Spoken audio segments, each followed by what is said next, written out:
Iwo Jima, a black speck in the blue Pacific, 600 miles south of Tokyo. Only 2.5 miles wide, 4 miles long. It's an ugly island of volcanic rock and sand spewed up from the bottom of the ocean. Iwo is halfway between the American-held bases in the Marianas and the Japanese home islands. Here would be an ideal emergency landing strip for the crippled B-29s coming back from the Japanese fire raids. The U.S. Air Force needs it. The Japanese know it. And they don't intend to give it away.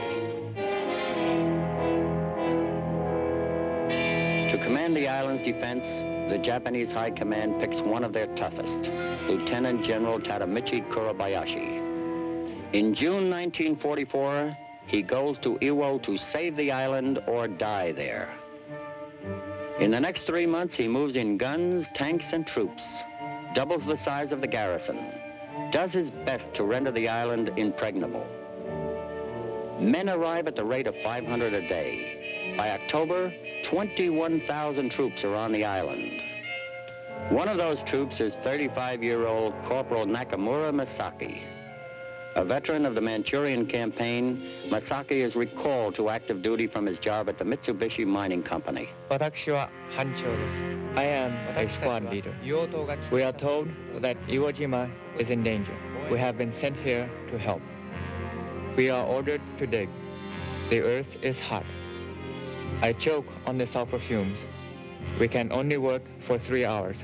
Then we must rest for 3. Here at Iwo Jima, Kurabayashi's defense will be unique. There will be no bonsai charges, no frenzied counterattacks at the beachheads. A static defense with everybody dug in to stay. He divides the island into separate defensive sectors, rings each one with guns, mortars, landmines, and bunkers 5 feet thick. Underground, as this diagram shows, the island is a honeycomb of rock and cement. 5 levels of tunnels, most 30 feet below ground, connect the entire complex. When the attack comes, any advance will be made over dead Japanese bodies. The code name he gives his defense, desperation.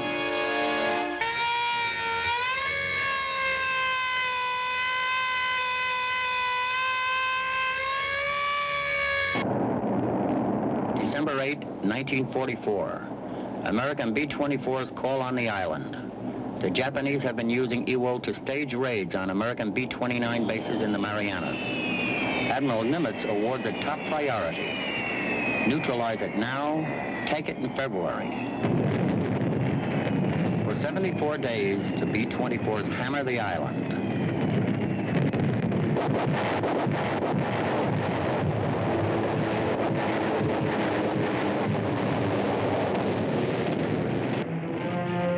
The air raids go on, day after day. Will it ever stop? Few of the deeply entrenched positions on the island are seriously damaged, but the island's anti-aircraft gunners have a deadly reputation, and their fire takes a heavy toll in bombers. February 12, 1945. 485 ships are about to begin Operation Detachment, the invasion of Iwo Jima. A vast armada forms near the Marianas and steams north to join the ships of Admiral Raymond A. Spruance's 5th Fleet, the most powerful naval force ever assembled under one flag. D-Day is set for February 19. Aboard are 75,000 assault troops, all Marines. Their commander, veteran Marine General Holland M. Smith. 3 Marine divisions make up the assault force. 4th and 5th divisions to go in on D-Day. The 3rd to be held in reserve offshore. Under the slope of Mount Suribachi, Sergeant Calvin Inman will go into Green Beach. A veteran of 4 Pacific Island assaults, Inman will land with the 5th Division on D-Day. They tell us the island is shaped like a pork chop. It'll be hot, rocky, and dry, and we're to take this island in 72 hours. From the beginning, the fleet's movement is no secret. Japanese spotter planes pick it up early, and submarines track it every foot of the way.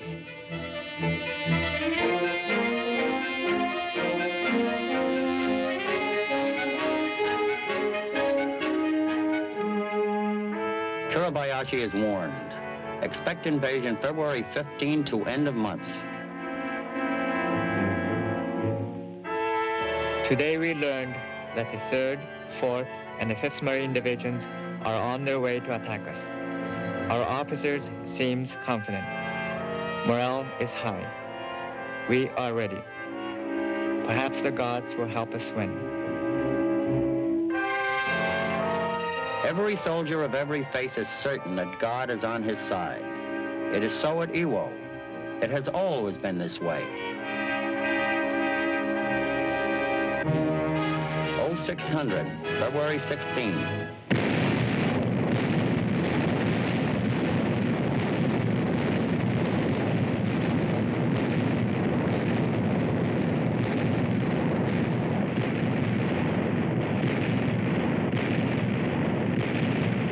We hide deep in the caves. The air is hot and filled with sulfur fumes, but at least we are safe. The shells exploding above sound like distant thunder. It's a real morale builder. Big guns booming.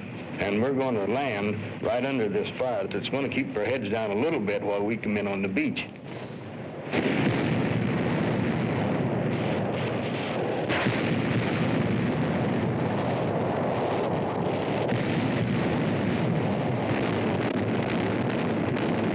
The dawn of D-Day, Monday, February 19, 1945. Over the side. Remember when you get in the boats, keep your head down. All right, boys, let's go. And everybody gets down in the boat. You see that their chin strap on their steel helmets fastened and their rifles loaded. Everything's ready to go. American intelligence estimates that there are 13,000 Japanese dug in on Iwo. The Marines will be facing over 22,000. 3 miles offshore, the landing craft circle, waiting to assemble, waiting for that signal that begins the long run into another unfriendly beach. There's a feeling that a man has when he goes into battle that he knows when his time is up. But I always had this feeling that they're not going to get me. The time draws near. If I must die, I shall die with honor.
Expect a shattered island, a demoralized defense. The bombardment had to work. The first Marines to land are sure it did. Then, within minutes, disaster. Marines are pinned down beneath a withering curtain of fire. The high ground is all ahead of them, and it all belongs to the Japanese.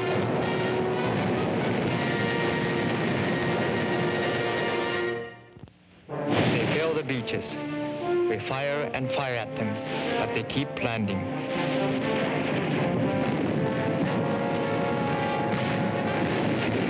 There's all the rest the Marines right here, they haven't advanced too far, not over 150, 200 yards at the most. We're right behind them. We can't go any farther. So I get my men in a big shell hole and settle down until I get some word what we're going to do. Commanding the beachheads at Iwo Jima, Mount Suribachi, a volcano extinct for years. But on D-Day, a new deadly fire pours from its slopes onto the island's open beaches. For the Marines who land at Iwo Jima, it's like Omaha Beach all over again. Steep ground up front, pinned down by a hail of gunfire, increasing in volume and accuracy. The beach is in turmoil. It is so glutted with wrecked equipment and sunken landing craft that the boats are running out of places to land. 30,000 Marines are ashore, but casualties mount alarmingly. More than 2,000 by the end of the day, more than 500 dead. Predictions that the island would fall in 72 hours now sound like sheer fantasy.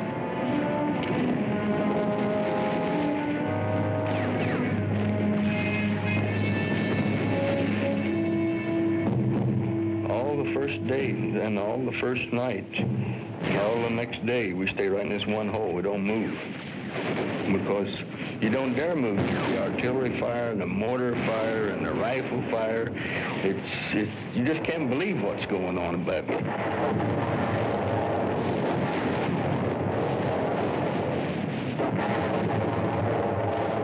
The Marines call for help.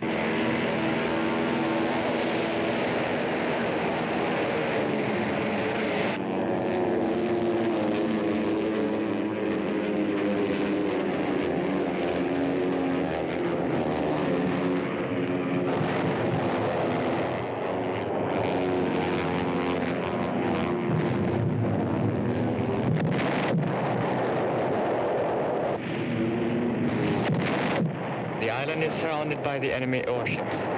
The sky is filled with enemy planes. We are only 600 miles from the homeland. Where are our planes? Where is our Navy? The Navy gives their code name for Mount Suribachi a new dimension. They call it Hot Rocks.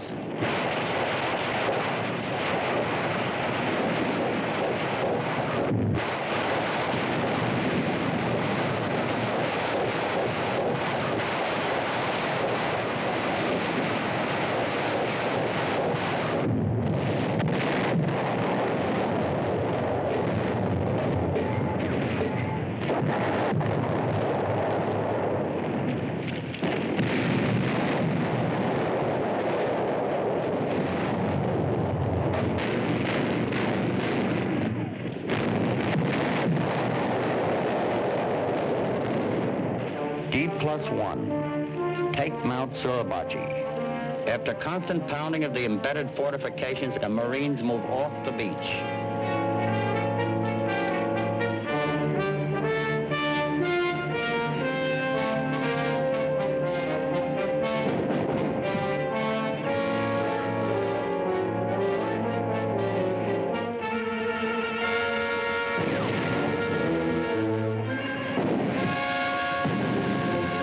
D+4. A small patrol of U.S. Marines moves toward the summit.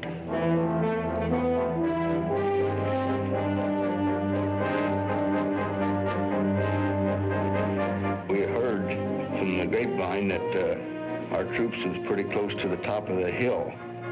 So all morning we was looking back towards the top of Mount Suribachi, just waiting to see what would happen when we did get to the top of the hill.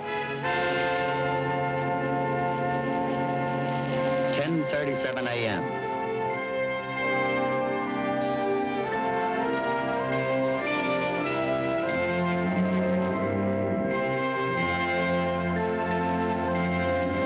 It really makes you just swell with pride to see American flag, especially on the highest point of the mountain, where you know then from now on that we're going to be looking down their throats instead of them looking down ours.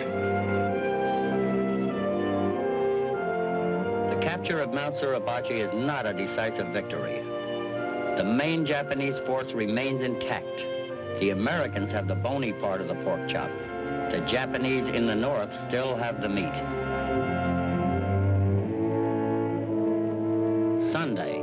D+6, a time for God. Somehow, with machine guns and mortars thinning out the ranks, God seems more real than he did a week ago.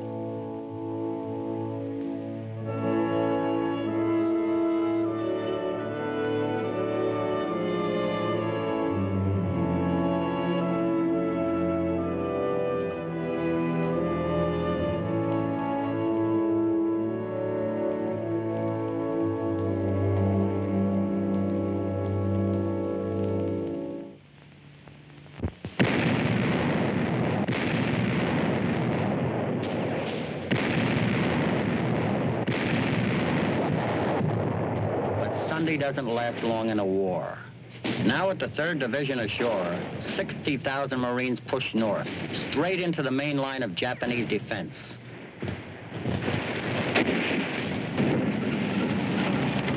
It's not a battle of dramatic charges, of sudden decisive victories, only a stubborn, grinding advance. A battle fought in inches and feet, and the Japanese meet it on those terms.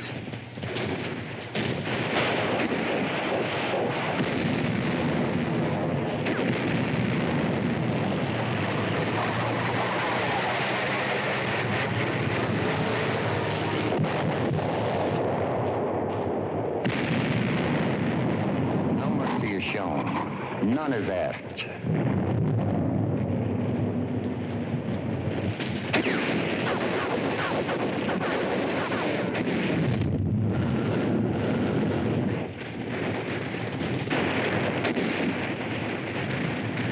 We're trying to take Hill 362, and I look up out the side of my eyes, and I see this big, huge object in the sky, B-29, landing, crippled. Couldn't make it back to Saipan, and this gives us something that we see now why we were fighting. Even while the furious battle for Iwo Jima is being fought, 35 of the big superforts will limp in for emergency landings.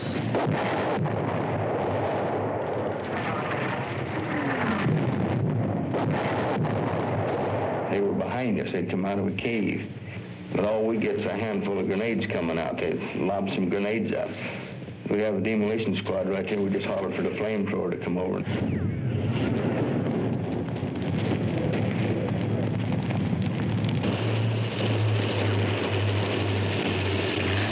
By March 9, the bulk of the Japanese defenders have been driven into the northeast corner of the island, their backs to the water.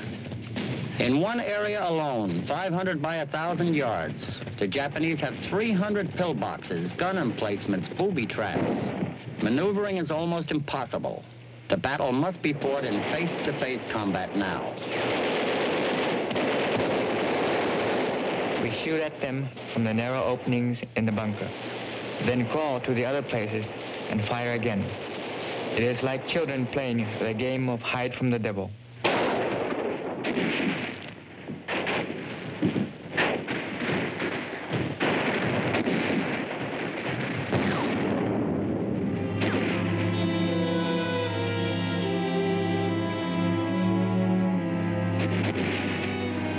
It gives you a real insecure feeling to see Marines right beside you. They're getting shot, shrapnel hitting them. You wonder why nothing's hit me yet.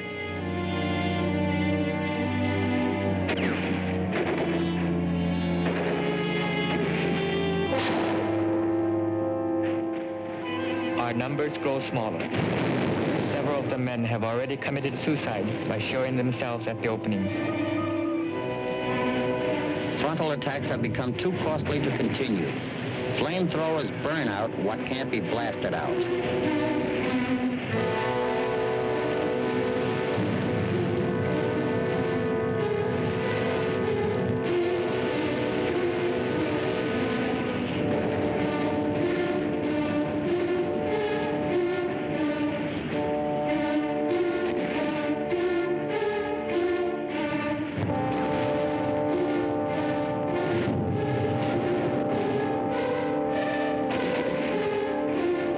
March 21, 1945. General Kurabayashi radios Japanese troops on a nearby island. We have not eaten or drunk for 5 days, but our fighting spirit is still high. We are going to fight bravely to the end. 3 days later, his final words. To all officers and men, goodbye. 私は機関銃の弾にhit by a machine gun bullet. Stomach seems torn to pieces. The pain is unbearable. I have only to wait for the God of death.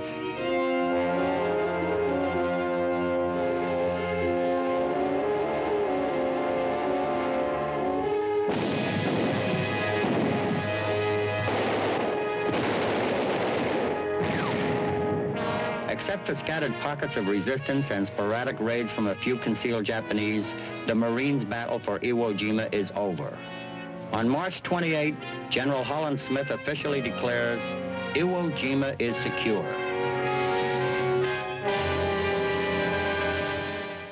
Corporal Nakamura Masaki lay wounded for 8 days before he was picked up and moved aboard an American hospital ship. Given fine care, his wounds healed during the next 2 months. For Sergeant Calvin Inman, it was to be his last battle. Fortunately, the invasion of Japan itself would never be needed.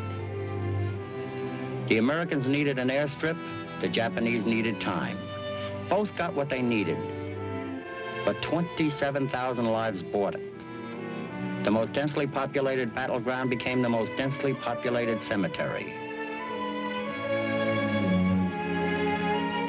Of the men who fought and died at Iwo Jima, Admiral Chester Nimitz said it best. Uncommon valor was a common virtue.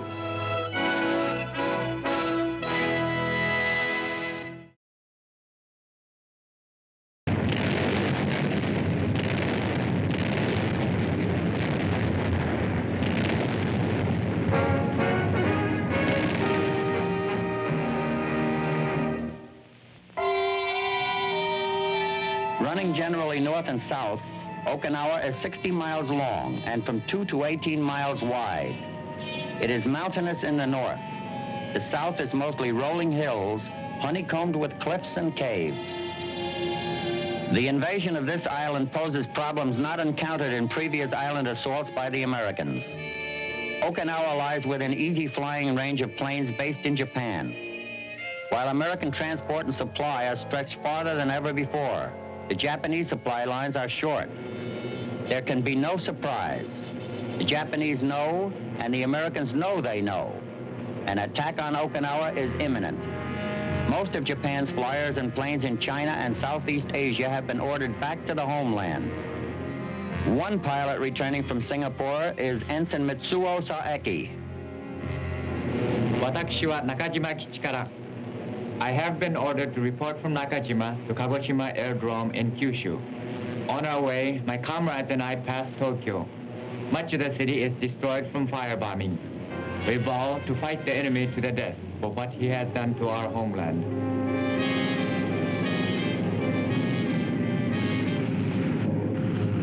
When we arrive at Kagoshima, I am assigned to a fighter squadron.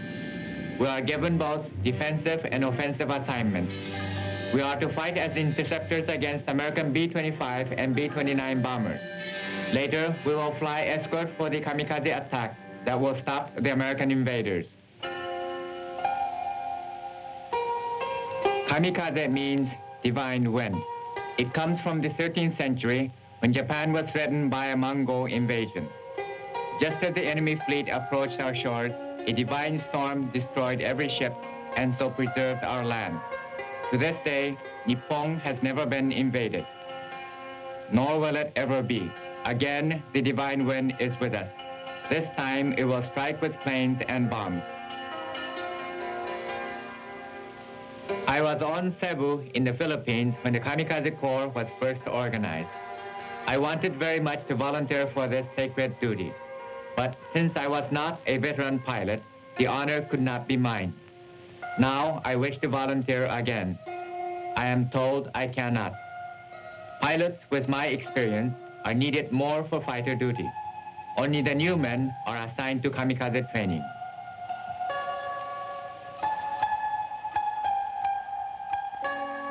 Kyushu, the southernmost island of Japan proper, is turned into a huge complex of air bases. Fighter squadrons are rushed there to provide fighter escort for the planned kamikaze attacks on American warships around Okinawa. The kamikaze pilots, too, are on Kyushu in training for their divine mission. Kamikaze attack is not new to the Americans. They received their first trial by suicide during the Battle of Leyte Gulf. The weapon is not extraordinary, but the will behind it is.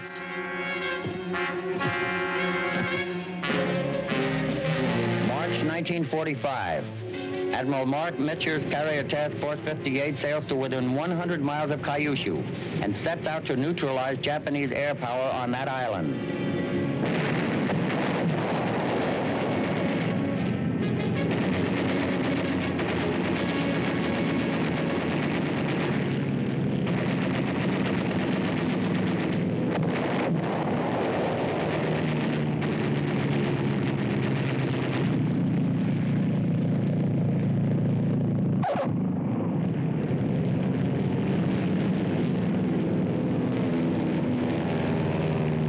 The next day, the Japanese strike back hard, using both standard and kamikaze bombing techniques.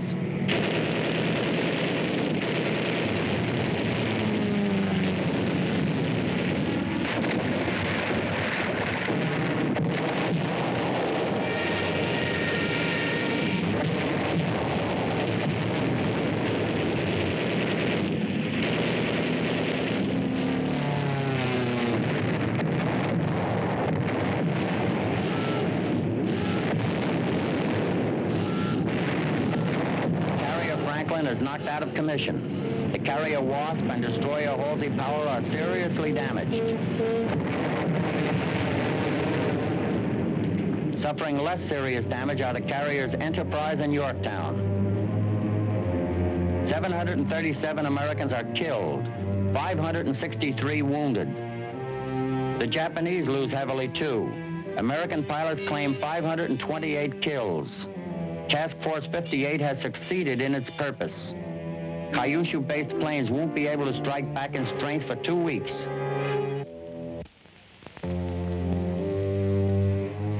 U.S. forces preparing for Okinawa are aware their biggest danger will come from these human bombs.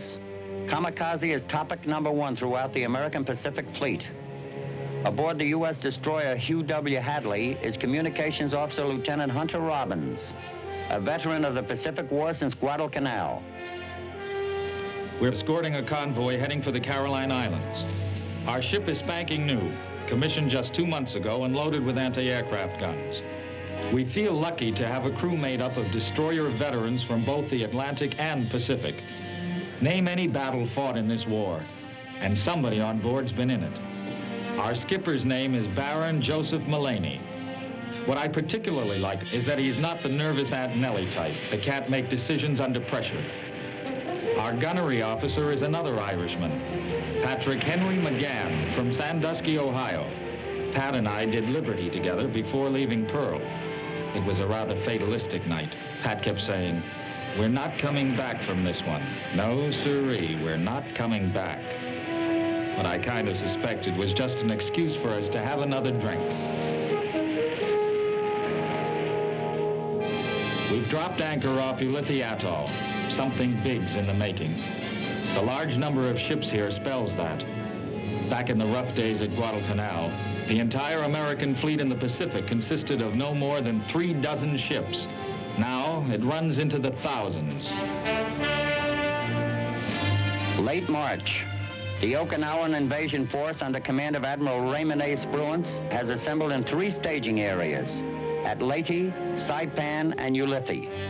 More than 500,000 servicemen, over 300 warships, and more than 1,100 troop transports and auxiliary vessels are drawn into the operation. General Simon Bolivar Buckner, commander of the 10th Army, heads the ground forces.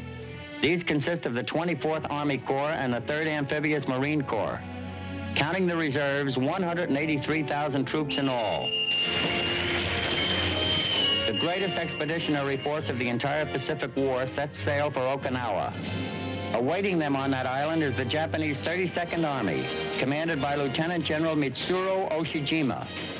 80,000 regular Army troops, plus 20,000 conscripted Okinawans. 'And in the air, the dreaded kamikaze. We've dropped anchor off Ulithi Atoll. Something big's in the making. The large number of ships here spells that. Back in the rough days at Guadalcanal, the entire American fleet in the Pacific consisted of no more than 3 dozen ships. Now it runs into the thousands. Late March.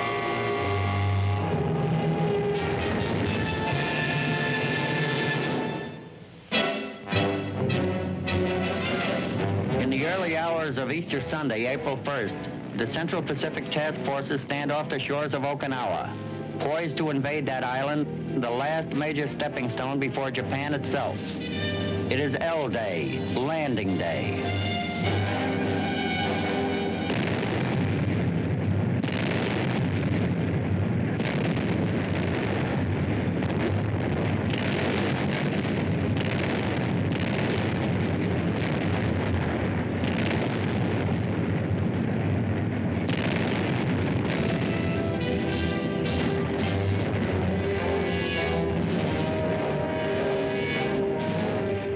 American soldiers and Marines quickly establish an 8-mile-long beachhead on the west coast. Japanese resistance is surprisingly light. By midday, the jubilant invaders have a new name for L Day, Love Day.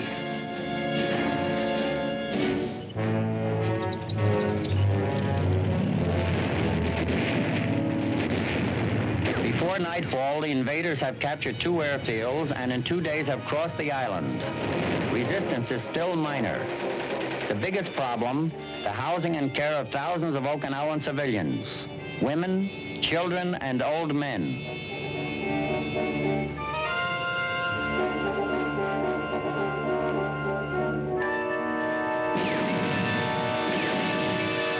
Except for a pocket of resistance on the Motobu Peninsula, the northern and central portions of Okinawa fall quickly, as does most of the south. But when the attackers reach the southern eighth of the island, their romp turns into a painful crawl. They have reached General Oshijima's line of defense, the Nahashuri-Yonabaru line.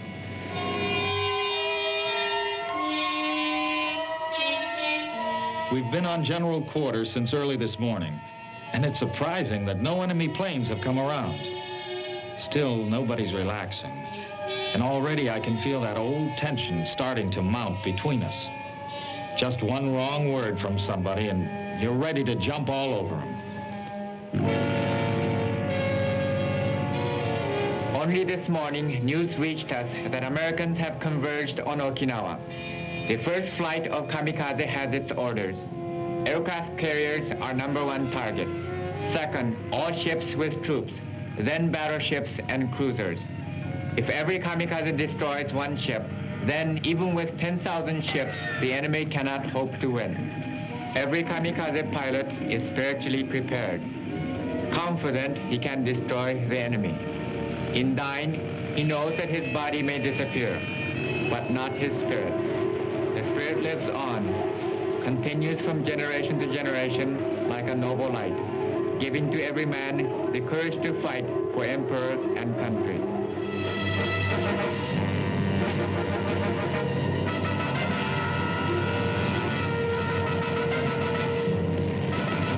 April 6th, 699 Japanese planes, more than half of them kamikaze, roared down on the U.S. fleet off Okinawa.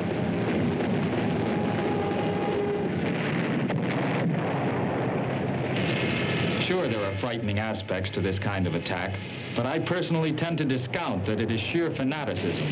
It's a tool of battle, and men will resort to it whenever they feel it necessary to turn the tide in their favor. Colin Kelly did the very same thing when he crashed his plane into a Japanese warship early in the war.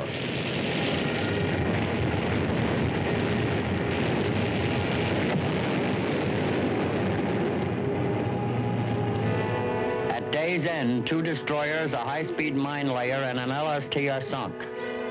Damaged, the light aircraft carrier San Jacinto, 10 destroyers, 2 destroyer escorts, a mine layer, 4 minesweepers, and 2 smaller vessels. The Kamikaze Corps has delivered its most fearsome blow so far. A thrill of hope courses through the Japanese military. The Kamikaze, like the earlier Divine Wind, will blast the enemy out of the sea.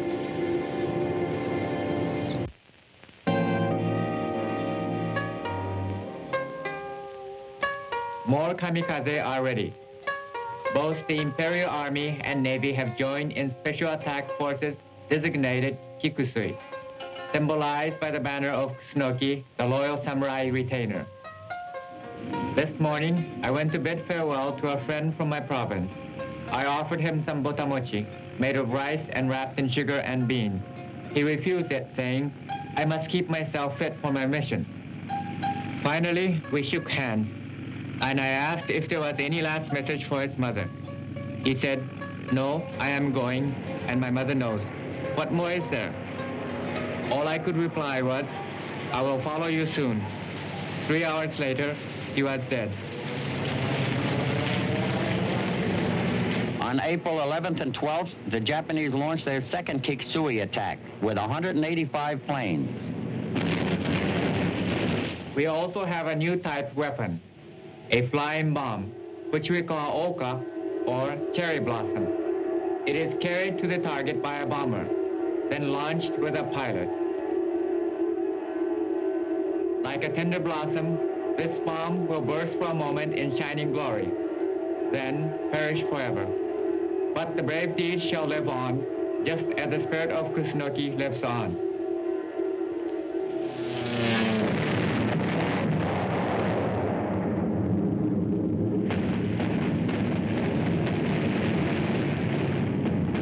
Naval intelligence has told us about the glider bombs the Japanese are using, capable of coming in at 500 miles an hour. Our sailors call them Baka bombs. Baka means fool. But again, I can't help but admire the courage of the enemy.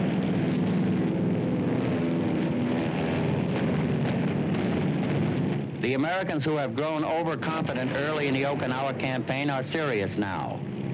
At sea, the kamikaze is dealing a fiery hand of death. On land, Ushijima's troops are holding firm. While the ground forces battle evenly, warships of the U.S. fleet act as overpowering mobile artillery. The defenders have nothing to match this.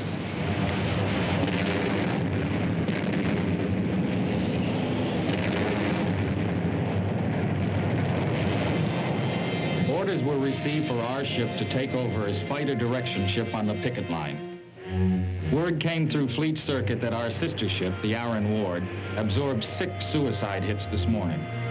She was out at post number 7 on the picket line, our defense perimeter 60 miles north of Okinawa. Apparently, the kamikaze are going after the first ships they spot, so every ship on the picket line is catching hell. The big question now, can the supporting fleet hold out against the damaging kamikaze attacks? Ranking naval officers are grateful that the kamikaze expends most of its fury on the picket outposts, instead of on the capital ships and troop transports off the beaches of Okinawa. Last night, American bombers raided Honshu with firebombs. My squadron had success in shooting down 2 planes. We have slept only 3 hours when orders come to escort more kamikaze to Okinawa.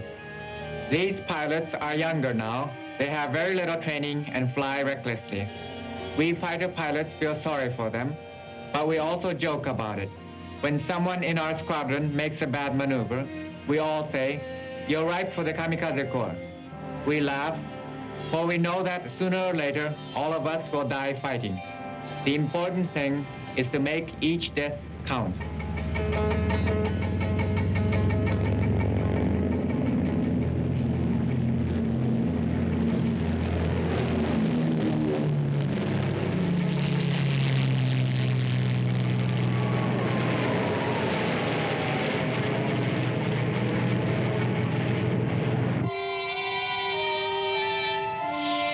We've been on the line less than 6 hours. I'm in the ship's combat information center checking the radar screen. A formation of bogies is heading right for us.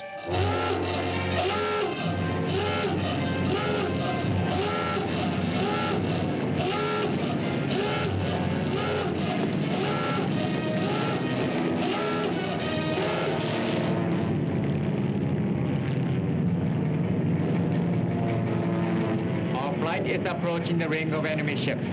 We spot American fighters coming from below. The kamikaze planes and Oka bombs strike for the first possible target. And my squadron turns to meet the enemy fighters. On May 11th, 150 Japanese planes take part in the 6th Kikutsui raid. About 1/3 of these attack picket post number 15, which is occupied by the destroyers Evans and Hadley and 4 small landing craft.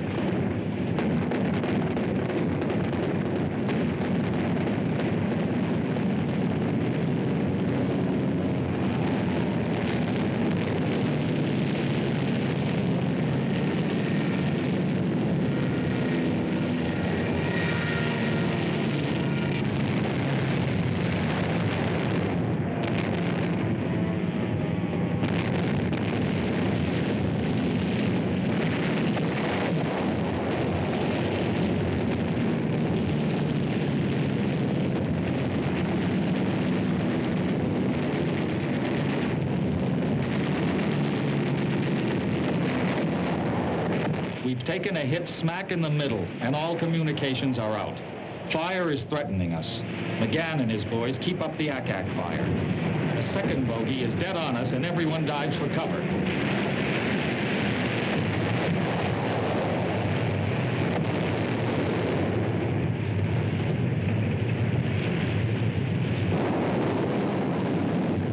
The last kamikaze to hit us plowed right through my bunk.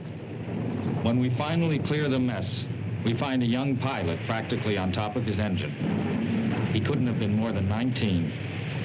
His sacrifice cost us 30 dead and 60 wounded.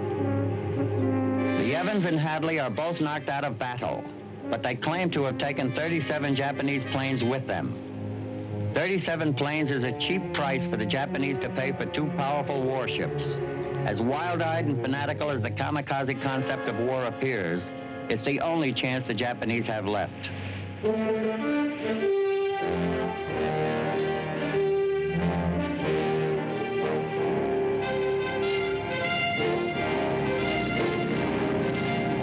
On June 24th, the 6th Marine Division makes an amphibious attack on the Oraku Peninsula to cut off thousands of Japanese, killing 5,000. At last, the defenders begin to surrender. The mop-up begins.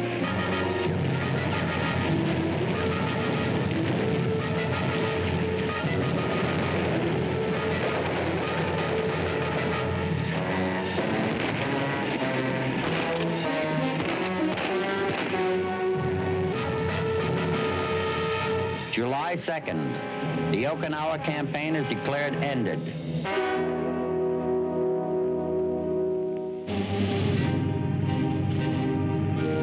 Mitsuo Saiki piloted a fighter plane till the end of the war. On VJ Day, like millions of his countrymen, he found it difficult to believe that it was over. Hunter Robbins received a Bronze Star for his part in saving trapped seamen aboard the Hadley after it was struck by a kamikaze.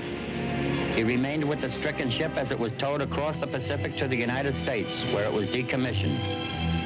The Americans suffered 49,151 battle casualties in taking Okinawa.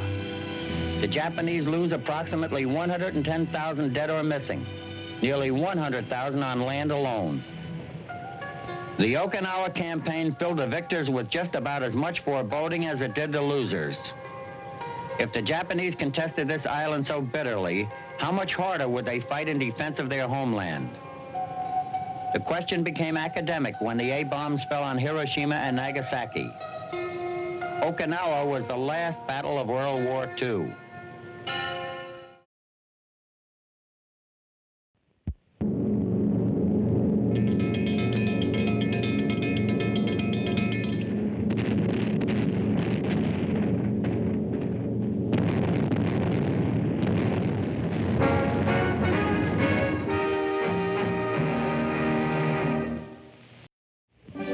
In 1944, the capture of the Mariana Islands provides the United States with easily supplied air bases for its long-range bombers, only 1,500 miles from the Japanese mainland. The key to American air strategy is the revolutionary B-29. These heavily armed bombers, the largest produced in the war, are capable of flying at altitudes of 38,000 feet and are able to carry payloads up to 15,000 pounds.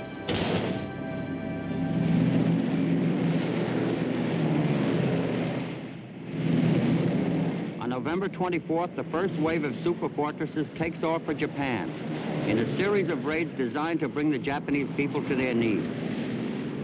While an American debate wages whether to continue precision bombing or to bomb the highly inflammable residential areas, more and more men are being rushed through training in the United States. One such airman, now at a replacement training center in Texas, is 18-year-old Corporal James Hall. I'm stationed at the Pyote Rattlesnake Air Base. Until I got to Texas, I'd never seen a B-29 before. They're still highly classified. We have to have all types of security passes to get on the flight line. I'm amazed at the size of this aircraft. A huge thing. It looks too big to fly. We're really testing out these planes, mainly in long, monotonous flights over Texas and New Mexico. We have engine fires, landing gear malfunctions, bomb bay failures, and we lose some airplanes. But but we iron out most of the bugs.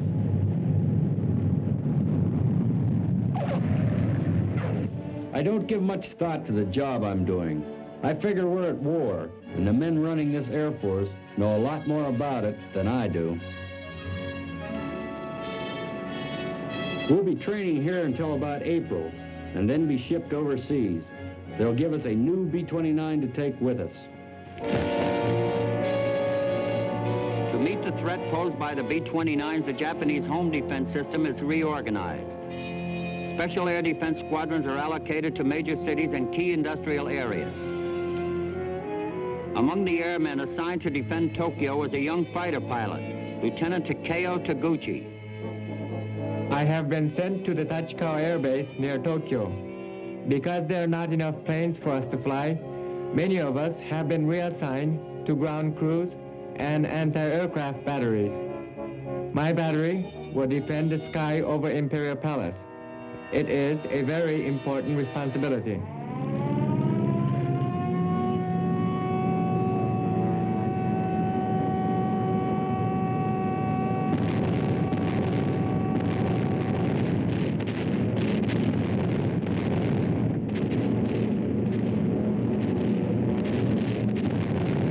It is really useless to fire at B-29s. They are too high for the range of our guns. Also, our guns are of inferior quality. They become so hot that they cannot be fired more. There is much use of the expression, shikata ga nai, which means what cannot be done, cannot be done. Airplanes are even now bombing the field. I can see our planes being destroyed on the ground. More of our planes are being shot down in the air.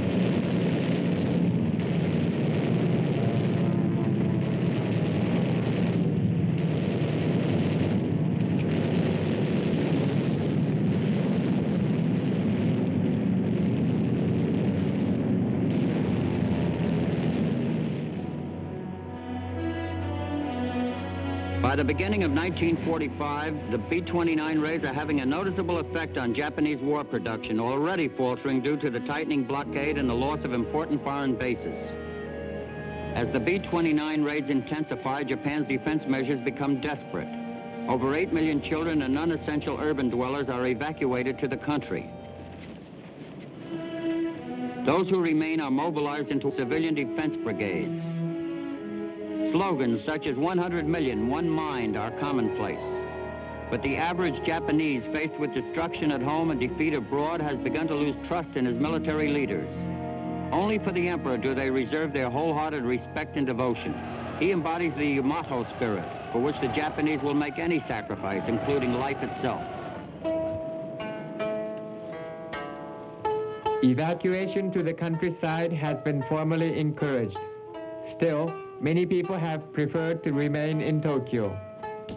The transportation system is at a standstill. Streetcars, buses, trains, all have stopped or are giving limited service as a result of the raids. The electricity goes off frequently, and it is often impossible to send messages or to make phone calls.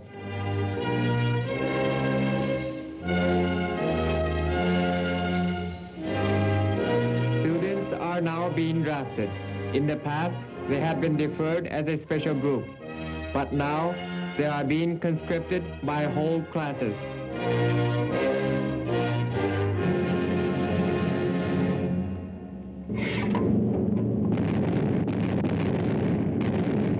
In spite of inadequate planes and inferior guns, Japanese defenses are effective. After 22 raids, only 5% damage is done to industrial targets. In addition, unplotted headwinds over the mainland make precision bombing difficult.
very few men on Tinian who have been here a long time. The morale is quite good.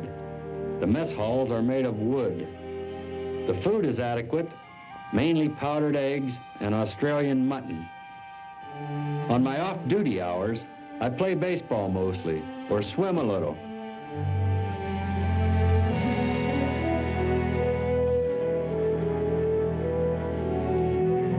There are still Japanese in the jungles, and periodically they come out and raid the airstrips and burn a plane or two.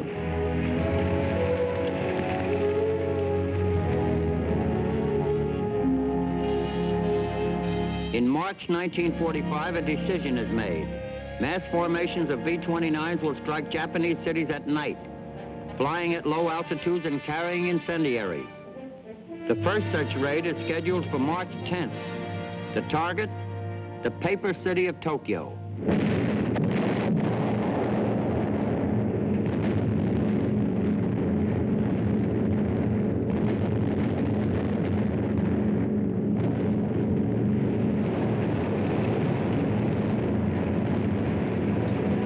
The incendiary bombs fall from the sky like rain, almost noiselessly. Night is like day. Even the sky seems to be on fire. We watch Tokyo burn, and we are dumbfounded by the sight. We feel utterly helpless. The destruction is so great, and nothing can be done. In one night, 15 square miles are reduced to ashes. 84,000 people lose their lives, and 1 million are made homeless. To a Japanese broadcaster, the sea of fire is reminiscent of the burning of Nero's Rome.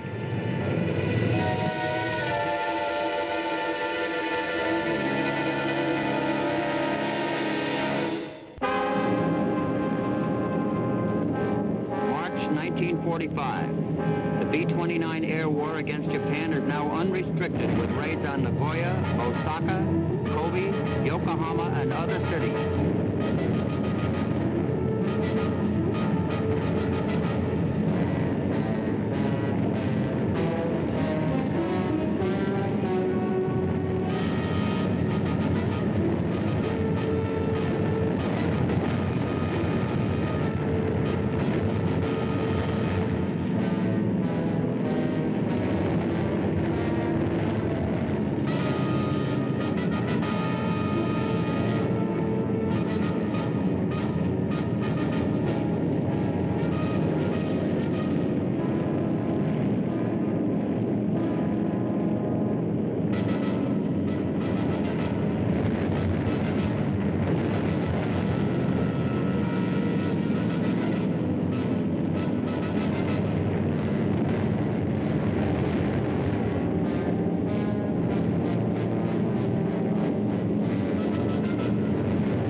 Japanese, each raid with all its horror produces a distinctive identification.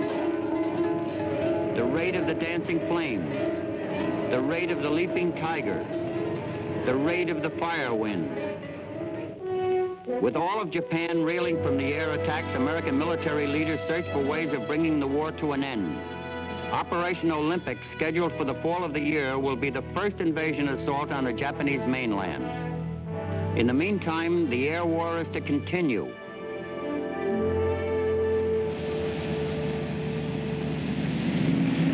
On May 23rd, a final knockout blow is directed against Tokyo.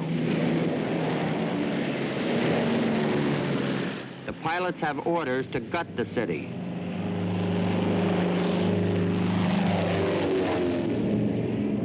This being my first raid, everything is new to me. I really don't know what to expect.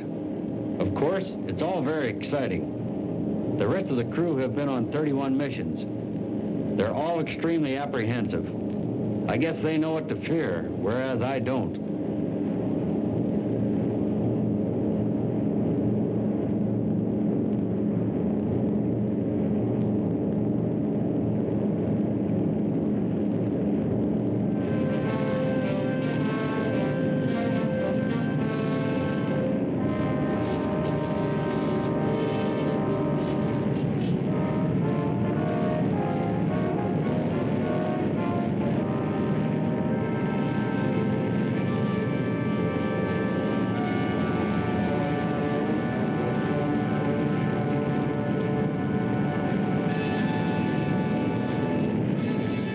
extremely low, about 2,000 feet above the ground.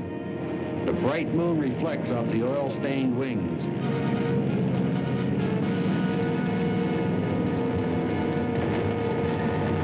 I've never seen anything like this. The whole city seems to be burning. There is no navigation problem at all.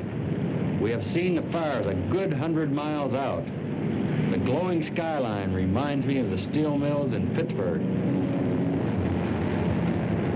Suddenly, all the lights in Flack Alley pinpoint our bomber like a fly on a movie screen. I'm not scared, just surprised at what's going on. There is so much action. The flak is intense and accurate.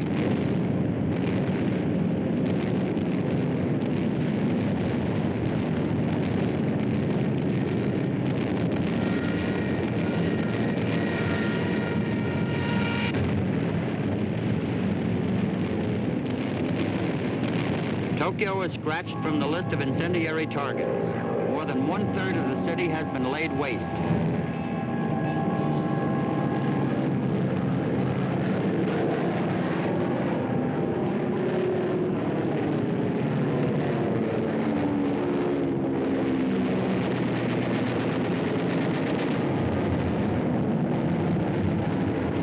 American aircraft can now penetrate Japanese defenses with impunity.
By July, Japan is on the brink of disaster. Casualties as a result of the raids are more than Japan's combined military losses to date. Japan's air losses have reached catastrophic proportions, nearly 2,000 planes a month. The civilian population, underfed, fatigued, and discouraged, are at the end of their endurance. In a last valiant effort, hundreds of Japanese planes are specially fitted for kamikaze attacks. If B-29s cannot be shot down, they will be brought down by mid-air ramming. There is no longer time to analyze what we do. We are in a whirlwind. The individual has ceased to exist.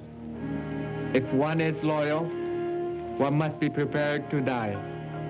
We do not mind being kamikaze pilots. We're glad to do this for our country.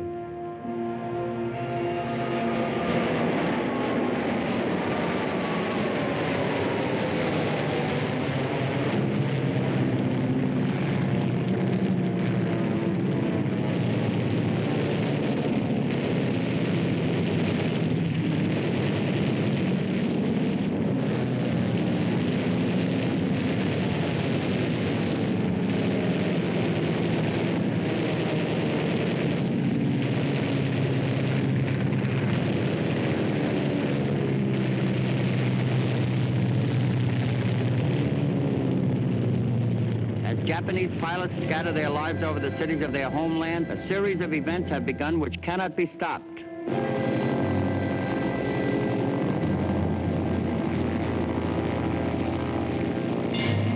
It is the morning of August the 6th, 1945.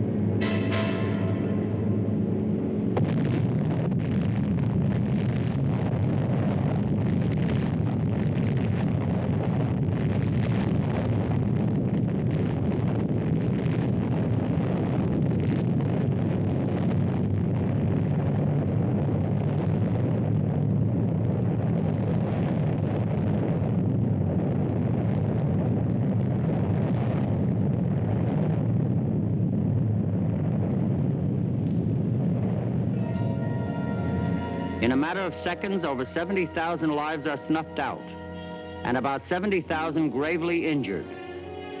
The atom bomb explosion has destroyed nearly 5 square miles of Hiroshima. Before Japan has time to recover from this Holocaust, an atom bomb is dropped on Nagasaki on August the 9th. On August 14th, the Japanese government decides to accept the distasteful allied terms of unconditional surrender. Atomic warfare has made further resistance futile.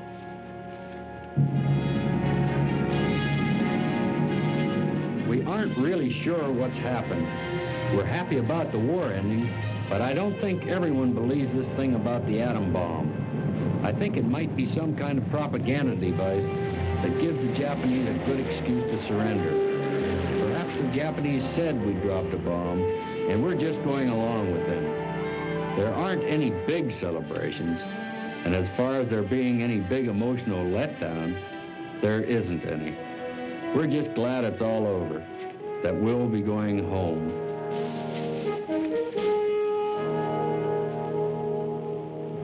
Officially, the end comes at 10:30 a.m., September the 2nd, 1945.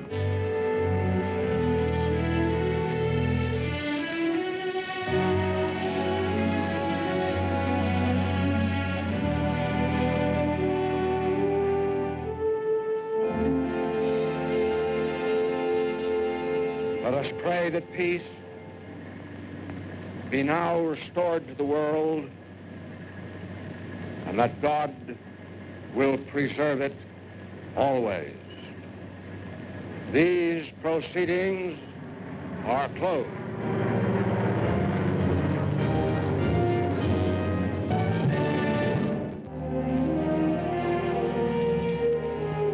Following the surrender of Japan, Lieutenant Takeo Taguchi will begin a new life amid the ruins of his country. After completing his studies in 1956, he will travel through the United States and Europe, making first-hand observations of educational systems. Sergeant James Hall will return to the United States in October 1945. He will re-enlist for 2 years and receive a commission in the Air Force. Later, as a university student, he will earn a degree in geology and engineering. American air power played a decisive role in achieving the final victory of World War II. The ruined cities of Japan were grim witness to the effectiveness of thousands of planes carrying hundreds of thousands of bombs. Yet it was 2 planes carrying 2 bombs that changed forever the future of warfare and the course of human history.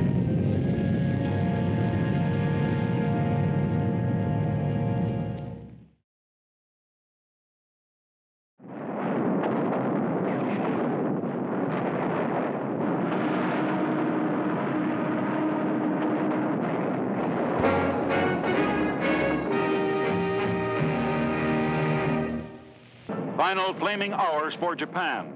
The powerful American Third Fleet steams into Nipponese waters. Ever-mounting air attacks smash Tokyo war plants, installations at the Yokosuka Naval Base, and other vital targets. Vice Admiral William F. Halsey, whose very name means disaster to the Japs, leads his carriers within range of enemy suicide planes, confident that Navy marksmanship will smash their attacks.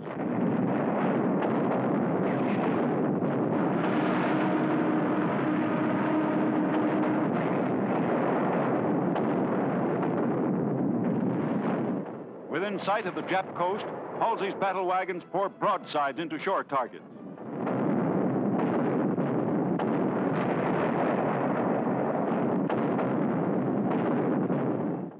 Potsdam, Germany. President Truman arrives for a conference of historic importance. Truman and Churchill demand that Japan surrender or be totally destroyed. Unknown to but a few people, gigantic American plants and thousands of mystified workers create a new and fearful weapon, the atomic bomb.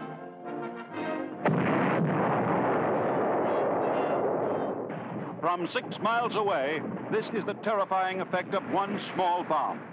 Just 2 are dropped upon Japan, and 2 great cities are wiped out.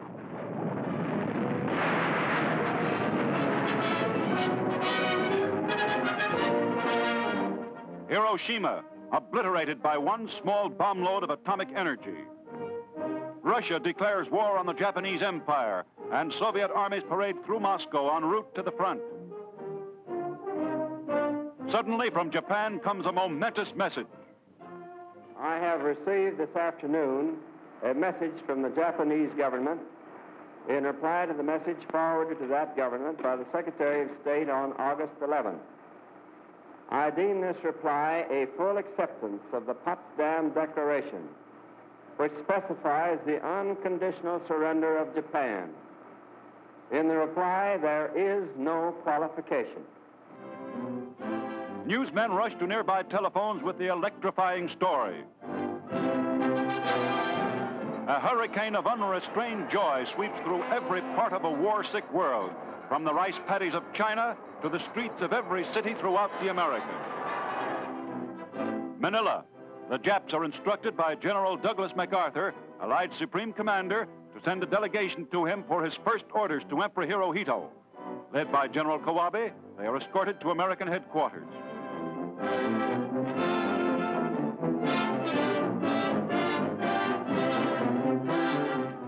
The meeting takes place in the battered Manila City Hall, where General Kawabe presents his credentials to Lieutenant General Richard K. Sutherland, MacArthur's Chief of Staff. The cautious program for the occupation of Japan begins, with Admiral Halsey's vast Third Fleet of 400 ships moving into waters close to Tokyo and ready for any treachery. The Admiral keeps men and ships alert. On Okinawa, the first Air Force technicians prepare to fly to Japan and take over an airfield for troop landing. On Atsugi Airfield, 18 miles south of Tokyo, troops of the 11th Airborne Division begin to fly in from Okinawa and Iwo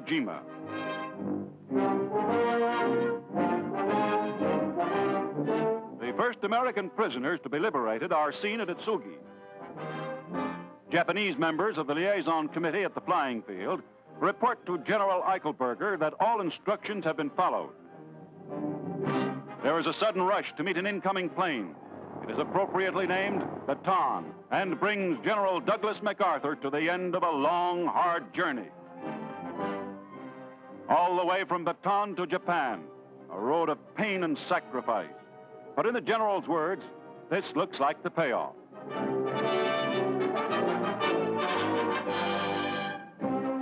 Meanwhile, the Allied Armada moves into the entrance to Tokyo Bay, and Admiral Halsey boards the battleship South Dakota, flagship of Admiral Nimitz, to greet the Commander-in-Chief of the Pacific Fleet. Japanese pilots come aboard to guide the ships through minefields. Now, the Marines of the 4th Regiment, 6th Division, swarm ashore in assault boats to seize the big Yokosuka Naval Base in Tokyo Bay. The landing is strictly a combat operation, heavily armed and ready for anything that can happen. They reconnoiter the beaches and defenses, and in general prepare for the Army occupation to follow. The entire landing plan is predicated on complete distrust of the Japs and organized progressively to make any possible resistance hopeless.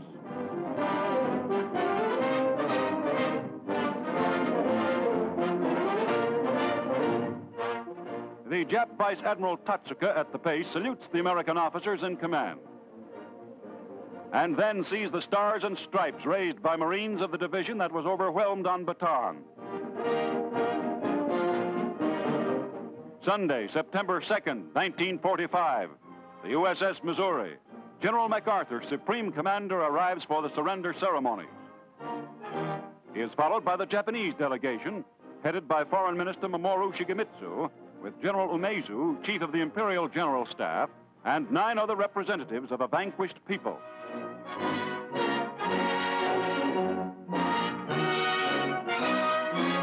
General MacArthur steps to the microphone to take charge of the historic proceedings and sternly faces his conquered enemy.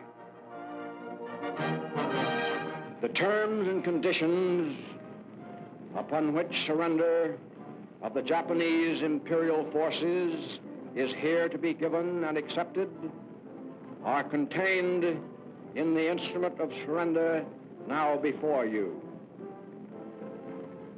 As Supreme Commander for the Allied Powers, I announce it my firm purpose, in the tradition of the countries I represent, to proceed in the discharge of my responsibilities with justice and tolerance, while taking all necessary dispositions to ensure that the terms of surrender are fully, promptly, and faithfully complied with.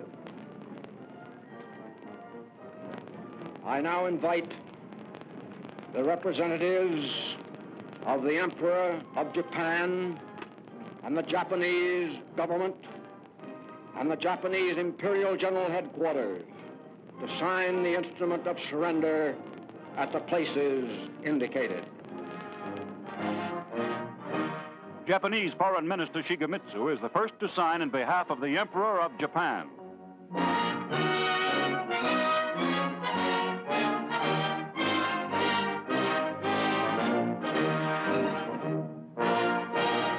General Umezu, Chief of the Imperial General Staff, signs for Japan's armed forces. The Supreme Commander for the Allied Powers will now sign on behalf of all the nations at war with Japan. Will General Wainwright and General Percival step forward and accompany me while I sign? General MacArthur signs the historic document in behalf of all the Allied nations. He presents the first pen to General Jonathan Wainwright, hero of Bataan. The second goes to Britain's Lieutenant General A.E. Percival, who surrendered to the Japs at Singapore. Admiral Nimitz is the next to affix his signature in behalf of the United States. The representative of the Republic of China will now sign. General Su Yung Chang signs for the Republic of China. Representative of the United Kingdom will now sign. Britain's Admiral Sir Bruce Fraser signs for the United Kingdom, followed by the Russian, Australian, Canadian, French, Dutch, and New Zealand representatives. Let us pray that peace be now restored to the world and that God will preserve it always. These proceedings are closed.